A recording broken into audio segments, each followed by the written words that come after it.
संपूर्ण भारतीयांना अभिमान वाटावा अशी बातमी आज सकाळी समोर आली। भारतानं 22 एप्रिलला झालेल्या पहलगाममधल्या दहशतवादी हल्ल्याचा अखेर बदला घेतला। भारतानं पाकव्याप्त काश्मीरसह पाकिस्तानमधल्या दहशतवाद्यांच्या 9 तळांवर मध्यरात्रीच्या दरम्यान जोरदार आक्रमण केलं। हे 9 तळ उद्ध्वस्त करत ऑपरेशन सिंदूर ही मोहीम फत्ते केली।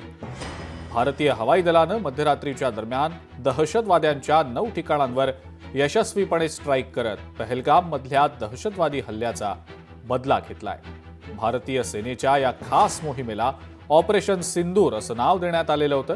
उल्लेखनीय बाब म्हणजे या मोहिमेत भारतीय सेनेनं पाकिस्तानी नागरिक किंवा पाकिस्तानी लष्कराच्या कोणत्याही ठिकाणांवर हल्ला केलेला नाही। भारतीय सेनेनं या मोहिमेत बहावलपूर, कोटली आणि मुझफ्फराबाद या 3 शहरांमधल्या केवळ दहशतवादी तळांवरच अचूक असं लक्ष साधलं। ऑपरेशन सिंदूरमध्ये भारतीय सेनेनं बहावलपूरमध्ये जैश ए मोहम्मदचं हेडक्वार्टर उद्ध्वस्त केलंय।